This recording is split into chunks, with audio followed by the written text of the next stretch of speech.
Welcome into the KIV and KRACK. Boy, oh Hey, boy, did you have a nice, easy W there in Grandissimo over at Circle with Baltimore?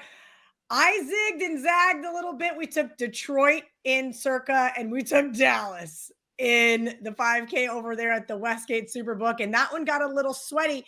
Kind of break down your weekend for me. I know you went 8-3 in college football. Talk to me about NFL. And then, of course, we'll get into Monday night football before it's all said and done. hi, Kel. Yeah, no, great. We really want to thank the people for watching too. Nice comments, some really good people here. Lots of followers and DMing me on Twitter, and they loved the show. So I have to admit, I had pushback. I was fighting against doing another show, but how can you not do a show with Kelly? One of the from the beginning, her and I go back to the Stone Ages. Sorry, Kel, I'm just saying. So I did. And so I have to tell you though. I had Baltimore across the board on my 20 I have 20 picks in Survivor on my own, the $1,000 ones, and then I have the Grandissimo, which I have a third of. I had some pushback on that one though. I had some. I have two partners now. I'm supposed to get the final say, and let's face it. I have the football, so it's in my name, and but I had a partner that wanted to use Arizona. I was rooting. I was hoping for a comeback for when Carolina had the ball at the end. Because I want to knock out a lot of the other people, and also probably didn't look down again. I know you had the $5,000 one on Dallas. Didn't look down again to realize you had Dallas. I was rooting against them, but Well, of course you were. And I'm not going to lie. yeah. In my head, I text you, I said, all right, who'd you use? And you said Baltimore. I was like, damn it. I wanted to root against the Browns so bad because they Oh, were the easy pick of the week. They were that layup, get you to week 3. yeah. Big favorites, but anything. Listen, Baltimore knocked me out of a couple Survivor picks last year in week 2 or 3, With whatever the they played Raiders. the Raiders. They were like 10 and a half, 11-point favorites. They knocked me out of a Survivor pick. So anything can and will happen in the NFL.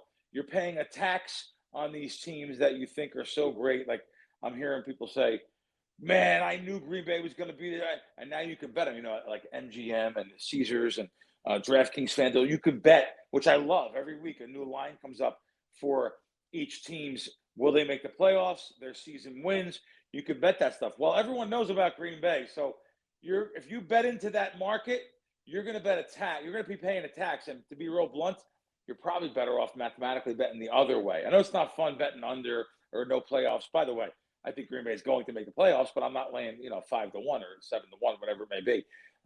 But going back to these contests, it's very tricky though. Like I said, I have two partners in the Grandissimo.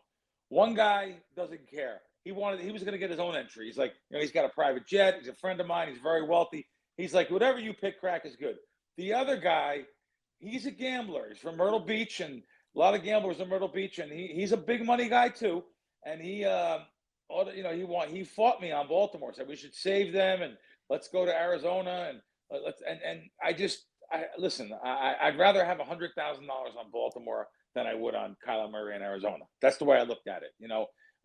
It will be different down the road, but I'm taking Lamar Jackson over Kyler Murray. So down the road, you have to Can make some I want to talk about decisions. that Yeah, because go you ahead. did say you use Baltimore across the board. I did. I mentioned I diversified. So I have some on Splash, I have some in Vegas. The 5K one, I almost wish I would have listened to my partner Chris and used Detroit there because that was a nice easy win, but my rationale was the same. This is the best spot to use Dallas. I don't want to have to worry about them on Thanksgiving. I'm not going to use them against Kansas City. I kind of, and in the 5K, we don't have to, but I did look at the bigger picture as far as value, right? You've purchased teams before from people in the past or purchased part of an entry that we knew at that point in time once an entire large chunk of the Circa Survivor pool was taken out. That's where I was looking at. Can I sell this one entry down the way? Or because I have some entries with other friends, can we start to partner up later on down the road where that entry now becomes more valuable? The Yes. Grandissimo is a little different, but I was surprised to see you go all 20 in on Circa Survivor with Baltimore as well. Well, then I'm partners on 10 more. We're down to 9, actually. One of my partners had the Patriots last week. I'm partners on 9. And they all got through this week, too. But I'm partners on them. And on there, we kind of diversified. Had Dallas on an entry. Had the Cardinals on 2 entries.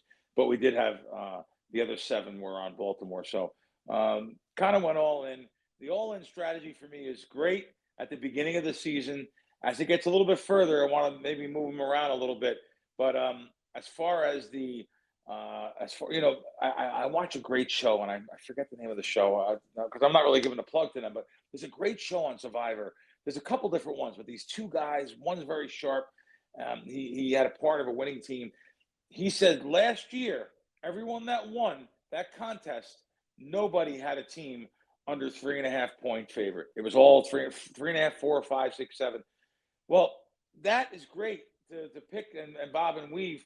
But in the Grandissimo, with only 69 of us, that's even more important to have the big favorites in that type of contest. And now, like I said earlier, anything can happen and will happen on Sunday. But I just think going with the bigger teams. Now, it's funny, Kel. I heard you say you were talking about that you're looking at 4 teams. I never even looked yet for next week. So who are you looking at? Oh my gosh, how can you not have looked yet for next week? Let me open up the Survivor spreadsheet. So I have a different spreadsheet because I'm a nerd like that for every single one of my teams. No, we have that. We actually have that for our 20 picks, but I have a partner. You're just not the one in charge of it. I get it. I'm the one of the partners that's in charge of it. Our buddy Joff is in the 5K with me and CT. I made the spreadsheet, and then I have a whole bunch of concurrent ones that are very similar. So this week, Seattle now up to 7.5. Tampa Bay probably going to get to 7. They played the Jets. The Washington Football Commanders 6.5. Philadelphia probably going to be around 6. And then your 2 road options, Green Bay and Kansas City, which we all know I'm probably not going to take. Okay, so I can tell you right now, I'm going to be looking at Seattle there. There are not many opportunities to take a 7.5 point favorite, which Seattle won't be for the rest of the year. Philadelphia, we actually just bet against them this morning. I bet some Rams. But now, see, that's not fair to give to customers, though. I said it earlier on the Wager Talk show. It's not fair to give a customer something that I can only get, like BetMGM had plus 4.5 on that. I think maybe Circa had 2 different places had it. I can't give that to customers as a bet because it's not fair, because the East Coast sportsbook, the DraftKings, the FanDuel, the bigger sportsbooks don't have that line. So I can't give it out. Now it's 3.5. I can't give that out. So I think the Eagles are going to be a little bit less there. There'll be an opportunity with the Eagles for sure. I was rooting against them week 1 when Dallas almost beat them. So going into that, though, Seattle's probably not going to have a lot of chances. I took on a 25% partner. He begged me for those 20 entries, but he's very, very smart.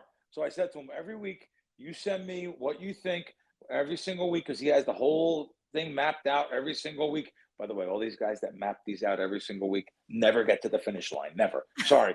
He's going to watch this. Sorry. My buddy Randy. Listen, that's how I like to do it. I like to reverse engineer it. I like to start all the way back at week 18. Like you said, I want to find the spots where it's best to use these teams. I didn't think last week was the best spot to use Detroit, but Detroit looked so bad week 1. We had a feeling they would bounce back. We kind of always knew, at least you and I did, about Chicago. We both have under 8.5 wins. So kind of looking at that, I understood CT's logic, and I did not want to go all in on Dallas, especially on Sunday morning. I'm sitting there going, oh my God. What I love about using Splash or some of these online portals is you can change it right up till kick. It's not like Vegas. Vegas, you play that, you play that game, you got to go right up until the wire there. If you're either submitting or using a proxy, you're locked in on Saturday. Crazier things have happened. I have put in a play and then had a starting quarterback out. That would have been the Steelers a few years ago against the Detroit Lions. Game ended up in a tie. There was nothing we could do about it. So some of these I did backtrack. I kind of panicked when I saw that 4.5 and said, okay, I'm going to backtrack. I'm going to take off some of these Dallas. I put in a couple Arizona, a couple Lions. Didn't ultimately end up mattering, but there is a different strategy to some of these, especially when you start to see those big numbers come out. We know historically on the Circa leaderboard, whether it's the pick 5 or the Survivor, the most popular picks often go down in flames. Yeah, like I said, I hate to throw him under the bus. He's a smart guy, makes a healthy 6 figures a year betting every year. And he showed me this whole map of every single week, how he has circled teams. And in the end, I'm still responsible for picking, but I definitely take his advice into consideration. But I know for a fact, I know some of these sharp guys that have played these contests, And I'm telling you, there's so much of a luck factor involved in these type of contests. In any contest there is, but it is nice to have that. That show that guy said that none of the teams. I like to hear that. There wasn't. It was 4 points or more, I believe he said, every single week that they chose a team to. That's how they got to the finish line. I like to hear, and almost like you said, reverse engineer other people what they did compared to Joe Public out there. So that's great.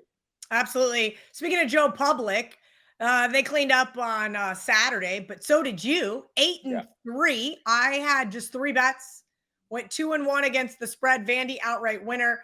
DJ Lagway threw 5 interceptions for me there in Baton Rouge. So Florida, even with all the value in the world, was not valuable enough. Talk to me about your 8-3 weekend in college football, and then also how NFL went for you. Let me ask you a question, Kel, because you had a winning week. You said in college you were 2-1. 2-1, and then I hit plus 165 Vandy money line, just enough. I had to really scale it back, Crack, because I was giving out 7-8 plays, and I was just, I think I just needed to get back to my roots and to reel it in and show some discipline this last weekend. There's a reason why I say it. It bothers me that people go people go after me. It's different. I block and move, but that doesn't happen too much. But if they do, then they can never see my content again. That's all. But it bothers me that they go after you. There's not a lot of females in the space that actually have the I almost said something the else. Balls? You can call it the balls. I can say that. I don't really curse too much. I don't use bad language and curse. But I forgot I'm on with KellyInVegas. You got a potty mouth. So they don't really have the balls to put stuff out there. I watch some of them on TV and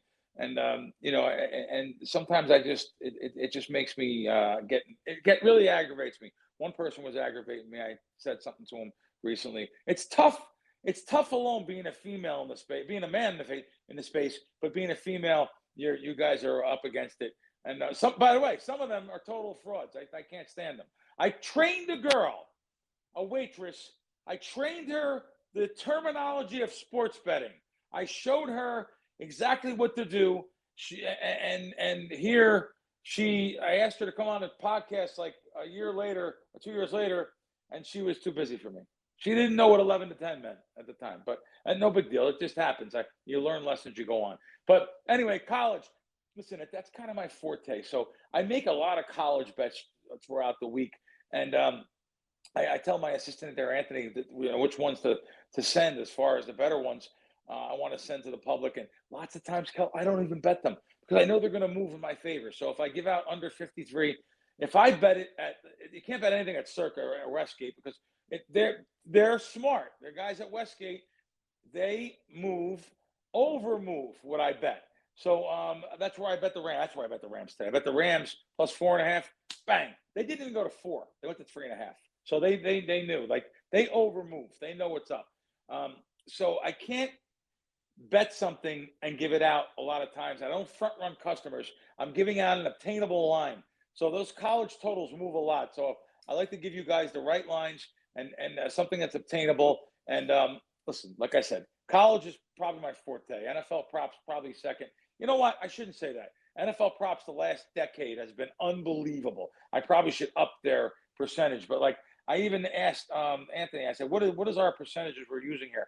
2 to 3% on NCAA, NFL sides 1%. So we now I am betting NFL sides this year, and I am giving them out and sharing them with people. This is for the first year, really. We don't really do too many NFL sides, but NFL props is one of our things there. Yeah, it's been, listen, it's real simple. The college football, college basketball has been bread and butter for 25 years. We're going to get to the lines earlier. We're going to get there. They're going to move as you see. So be prepared. People at Wager Talk, you have those notifications where your emails, it says you have an email. I don't put nothing like that on, or I'll be swamped all day. You should definitely have notifications of my picks and just Wager Talk in general on your notifications on your emails. Because I had a friend of mine that texted me, I say friend, Twitter friend. He's like, I can't get to the plays. And I said, do you have your email notifications on? He goes, no, I check my email every day. Well, that's no good. You got to get. You need the ding. You need the ding to go off right now. All access football pass for KRACK, NFL and college football next 30 days, just $1.99 over at wagertalk.com. That is everything that he releases, including his 5% best bets. right here, guys. Wagertalk.com, WT.buzz/Krackman. And if you're looking to partner with Krack through the Super Bowl, right now you buy 3 months, you're going to get one free. That's college football, NFL. The rest of his MLB, any NHL, NBA, and that college basketball he's going to release. Right now, buy 3 months, get one free. WT.buzz/Krackman. Crack, let's get into Monday Night Football. I have a question first. Yeah. Oh, God, I shouldn't do this live on the show. Sorry. You can cut it if you want. So let me ask you something. So someone can join for $199 per month, $600 and get 4 months? So you can join for 3 months. So it's $849, and then you get that 4th month for free. Okay, because $199 there was no $199 months. This is something that's exclusive to Wager Talk. I want to let you guys know the value of this. So basically, $849, you're paying like less. It's really ridiculous. $215 a month, $210 a month for 4 months. That's the package to go with.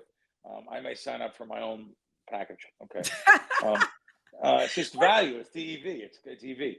It is plus EV, because the best way to do it is to partner with you long-term, because you are a long-term winning bettor. You've been mentioning the past 25 years that you've been doing this.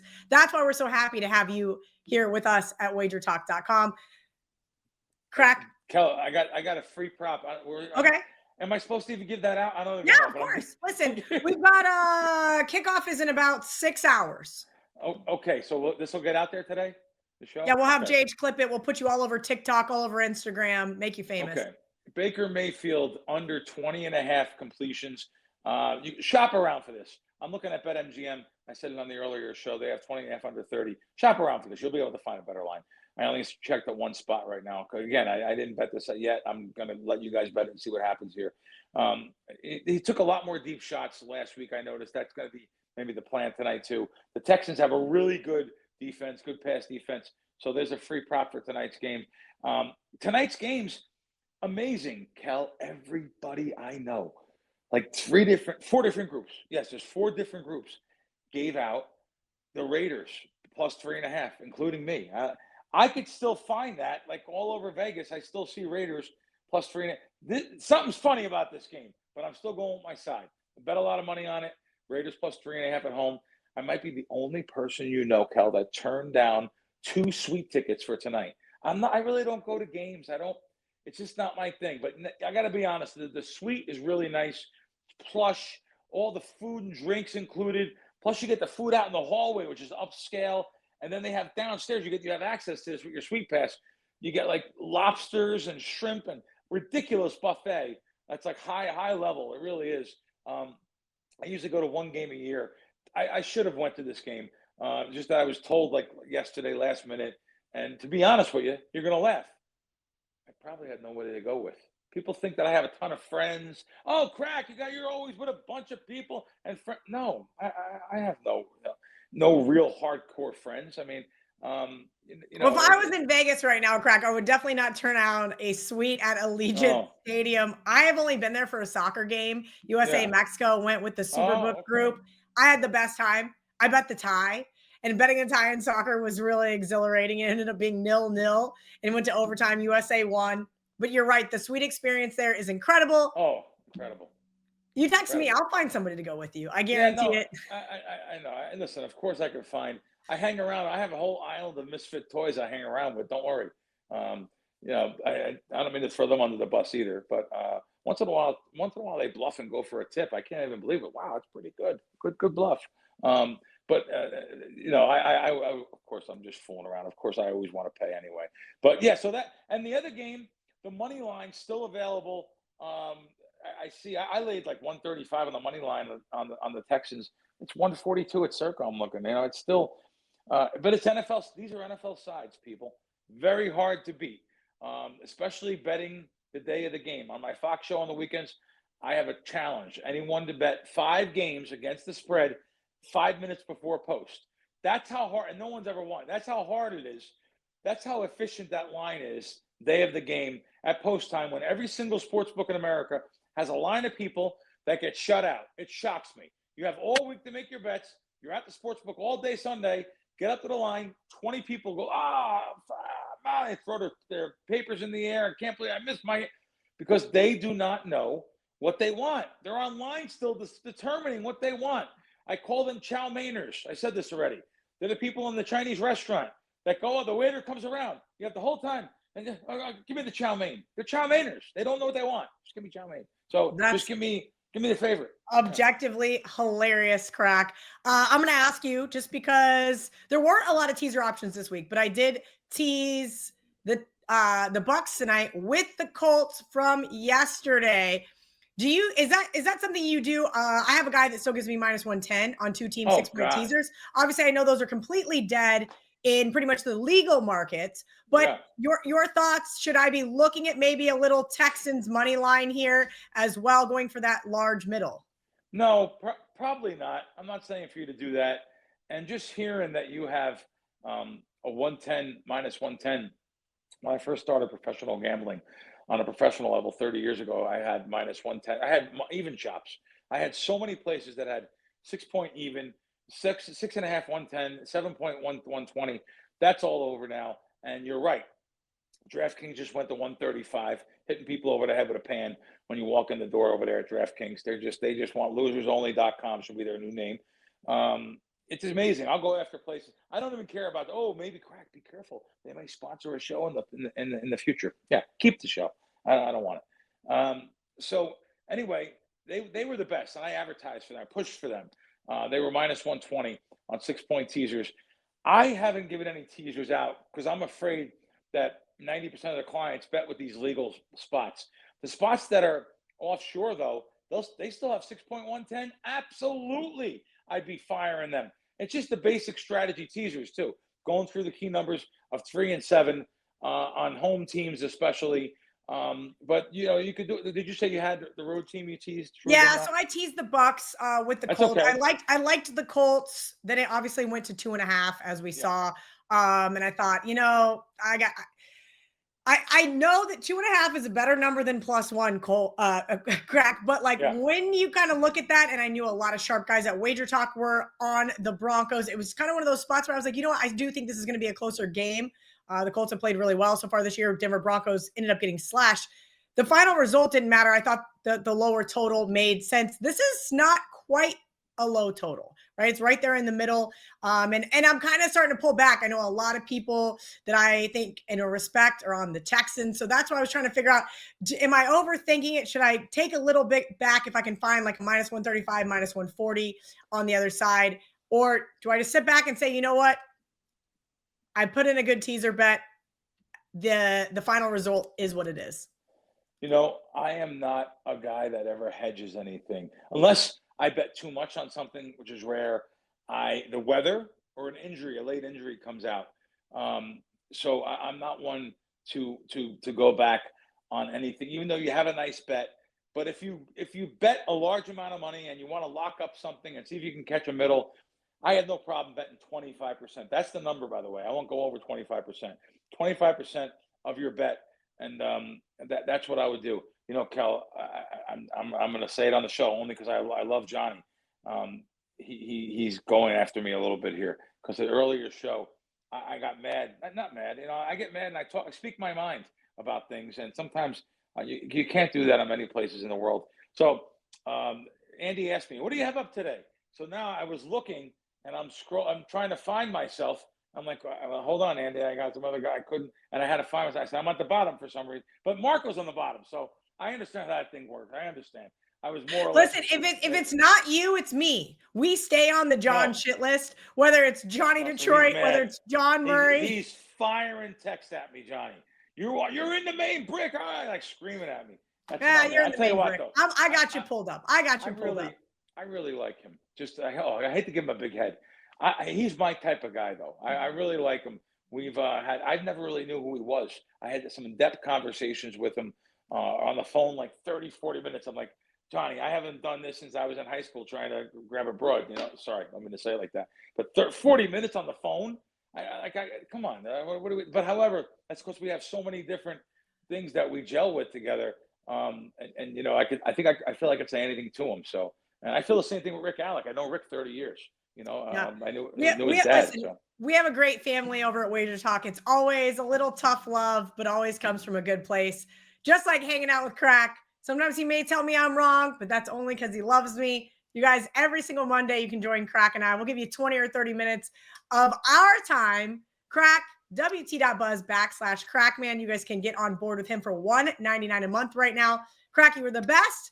Good luck Thank this you. week. I'm rooting hard for you to win that Grandissimo. Thanks. Seattle, I'll tell you right ahead of time. Thanks, everybody. Appreciate it. Thanks, Kelly.